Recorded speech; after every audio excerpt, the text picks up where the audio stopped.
We are halfway through the book of Genesis, and I hope you've been enjoying reading and learning along the way.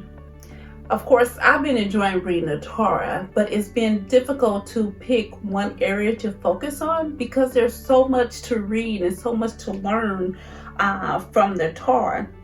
Because the Torah lays out the foundation for the rest of the scriptures. So if we don't get to understanding the Torah as much as possible as we can, we will have a tendency to become confused through the rest of the scriptures. Now, however, I do encourage people, don't give up because you don't understand something. You have to continue and keep on focusing and keep on reading. And as we go along, we're just touching the surface of the Torah. So there's so much into the Torah.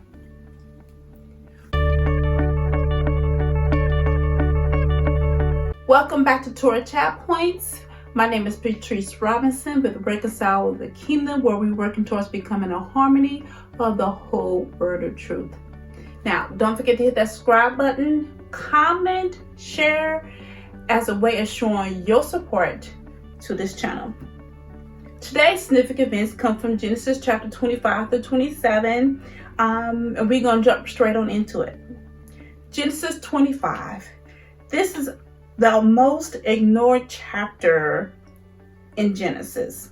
See, many Christians are unaware of this chapter. At least that's what it seems like to me. I know when I was in the church, I didn't see what I needed to see in it. The reason why I say this is when you ask people how many children did Abraham have, they will just say 2. But actually, he had 8 children. There was only one promised child though, but he did have 8 biological children, and that promised child came from Sarah. This is a chapter that Abraham's life ends, and he's buried in the cave with Sarah. This chapter continues to give you the bloodline of Ishmael and ends with Isaac's sons, the twins. And Esau sells his birthright to Jacob. Chapter 26. Here you'll find Isaac taking a play out of his father's playbook, and he will tell Abimelech, the king of the Philistines, that Rebekah is his sister and try to save his life. Again, this shows that Ishmael isn't the father of the Philistines, because that will make Ishmael the king and not Abimelech. This chapter also shows you the favor of Yehovah in his life, that he was blessed and very wealthy. Isaac was truly blessed. The end of this chapter, you will read a small verse where Esau disappointed his parents by marrying into the cursed family. He married a Hittite about at the age of 40 years old. Chapter 27. I think this will give you a better understanding of why Rebekah did what she did by helping Jacob obtain the birthright from Isaac. It seems very deceitful in her part, but can you relate to what she did? So I kind of want us to think about this. While she was pregnant, Yehovah spoke the prophecy to her and told her that Esau would serve Jacob. And then Esau goes married into the cursed family. So I kind of see it as a way that the way that she did it may not have been right, but it was right that it was done. Could you imagine Esau married into the cursed family and he received the birthright and take that wealth into the cursed family? What different would it be today if that would have happened?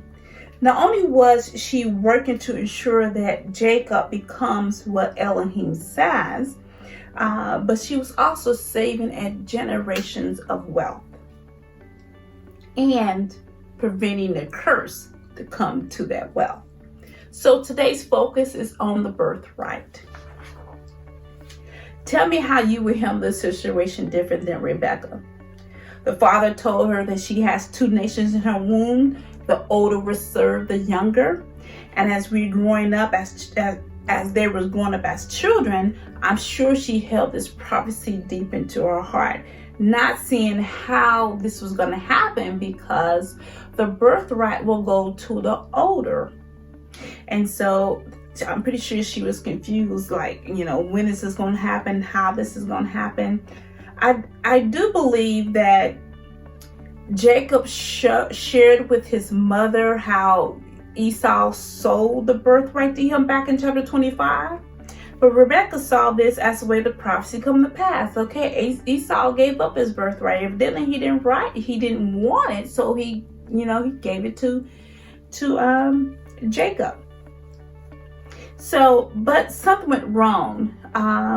No one told Isaac about the prophecy. No one told him what was going on in the backdrop. So, and it may not have made a difference if she would share that prophecy. We can't tell because it's not written there. We may not have known the difference if she would have even told Isaac that, hey, the birthright has to go to Jacob because that's what the Lord had told me.